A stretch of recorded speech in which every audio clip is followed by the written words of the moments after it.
Assalamualaikum warahmatullahi wabarakatuh. Waalaikumsalam warahmatullahi wabarakatuh. Nah, bagaimana hari ini? Hari ini kabarnya anak? Baik, Bapak. Sebelum kita mulai pelajaran pada pagi hari ini, sebaiknya kita baca doa terlebih dahulu. Bismillahirrahmanirrahim. Alhamdulillahi rabbil alamin. Ar-Rahmanir-Rahim. Maliki yaumiddin. Iyyaka na'budu wa iyyaka nasta'in. Siratal mustaqim. Siratal ladzina an'amta 'alaihim ghairil maghdubi 'alaihim waladdallin.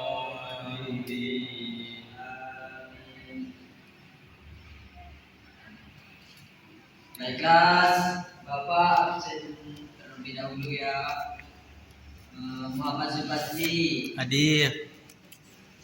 Imam Rida, Hadir. Alza, Hadir. Khairul Hafiz, Hadir. Putri Utami. Ada, Pak. Hadir ya. Baiklah. Nah, baiklah, hari ini kita akan belajar bahasa Indonesia. Nah, ada yang tahu belum hari ini kita materinya apa? Belum, Bapak. Nah, hari ini materi kita yang kita pelajari yaitu puisi. Nah, anak-anak udah tahu belum apa itu puisi? Belum, Pak. Nah, yang mana puisi ini beda ya dengan membaca atau bercerita biasa. Nah, maka kita akan mempelajari sama-sama apa itu puisi. Nah, baiklah, langsung saja Bapak jelaskan sedikit dari pengertian puisi ini.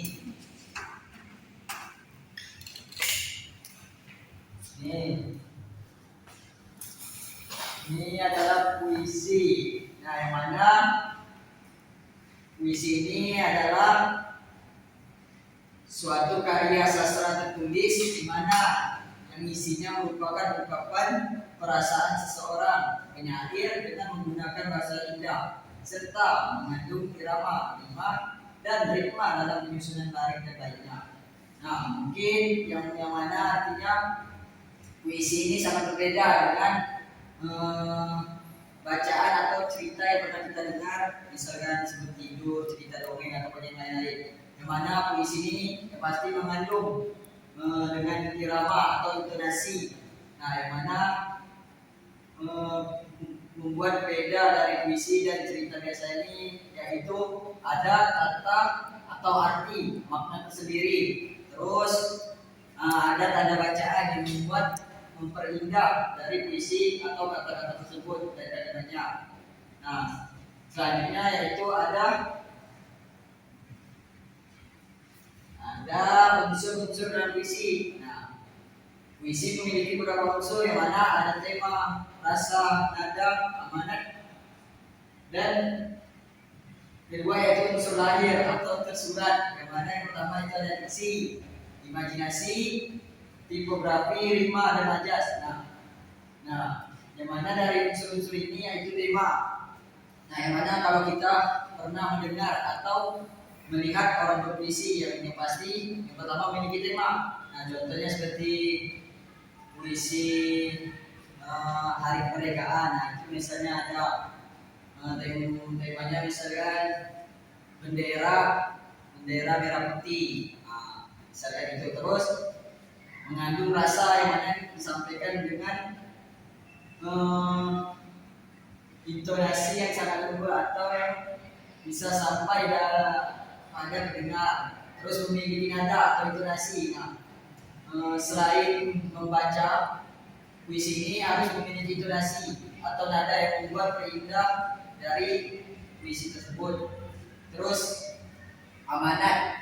Nah, selanjutnya itu ada diksi, imajinasi, terjelas. Nah, selanjutnya Bapak lanjut yaitu ada imaji, citraan. Nah, yang mana imaji, ada adalah susunan kata yang dapat menimbulkan kesan membaca seolah-olah merasa, mendengar, melihat, mengecat, meraba, dan mencium sesuatu yang diungkapkan penyair. Nah, yang mana Bapak tadi sudah jelaskan sekilas dari makna atau arti dari puisi ini agar bisa sampai pada pendengar. Nah, yang mana puisi ini yang pasti memiliki makna atau arti tersendiri lah. Terus majas, yang mana majas adalah gaya bahasa yang digunakan untuk memberikan kesan atau efek tertentu agar lebih menarik. Nah, contohnya misalkan kata dari melihat. Nah, kalau dalam puisi itu ada gaya bahasanya, yaitu seperti menggunakan apa ya?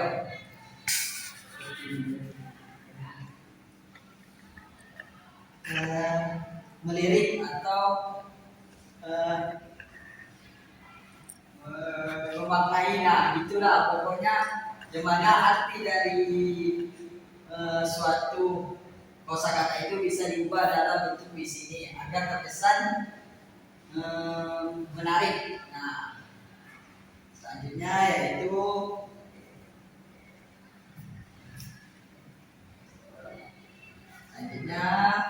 dari anak-anak.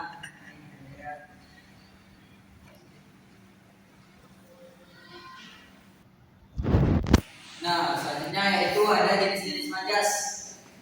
Nah, yang mana dari unsur-unsur tadi yang sudah Bapak jelaskan, selanjutnya juga ada jenis-jenis. Nah, yang mana yang pertama itu perbandingan, yaitu yang mana isinya yaitu alegori, metafora, metonia, hiperbola, personifikasi. Nah, yang mana ini dari kata atau kosakata aslinya yang bisa kita ubah. Terus majas sendirian. Majas sendirian itu seperti ironi, sarkas, atau sinisme. Nah, yang mana ini yang sering kita dengar di dalam bentuk puisi juga. Terus yang ketiga ada majas penegasan. Yang mana majas penegasan ini atau penguat dalam puisi tersebut. Terus yang mana isinya seperti pleonasme, repetisi, dan aliterasi, yaitu majas pertentangan. Yang mana artinya itu pertentangan ini yang bisa kita artikan yaitu bertolak belakang. Terus isinya itu seperti ditotes dan paradoks. Nah, selanjutnya jenis-jenis imaji. Yang pertama ada imaji penglihatan.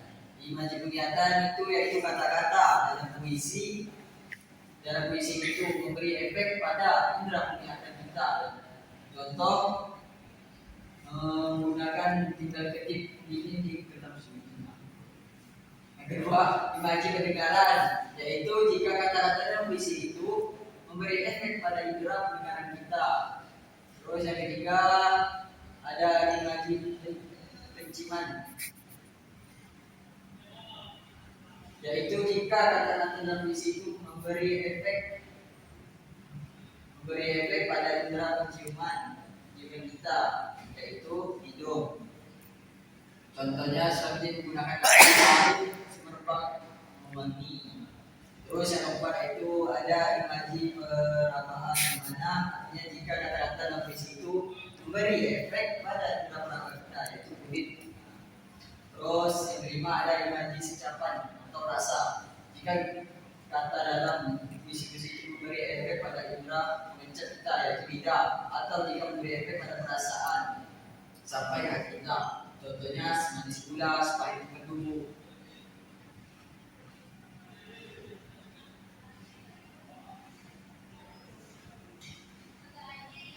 Nah, yang diperlukan.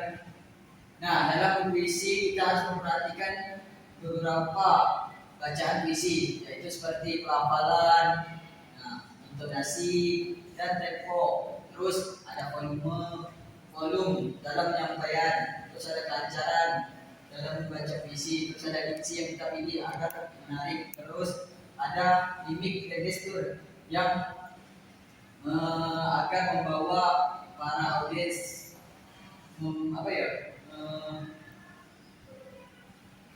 ikut terbawa suasana ya anak-anak.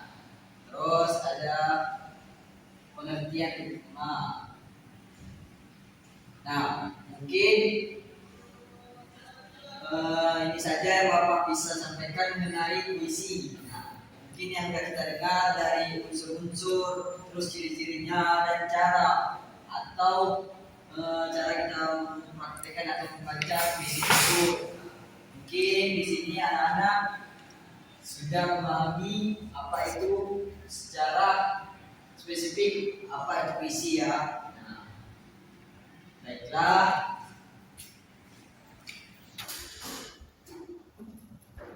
Mungkin agar anak-anak bisa lebih memahami materi ini, Bapak ada sedikit tugas.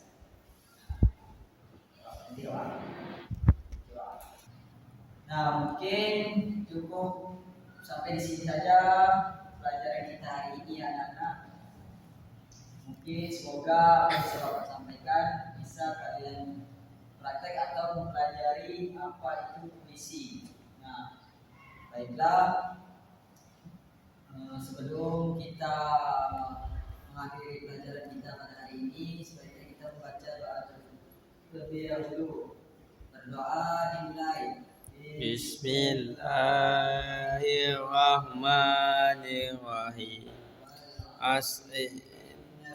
Insana lafi illal ladzina amanu wa amilus sholihati wa tawassaw bil haqqi wa tawassaw bis sabr. Amin. Semoga hari ini kita sebelum Bapak mengakhiri pelajaran kita pada hari ini, Bapak mohon maaf jika ada salah berkata.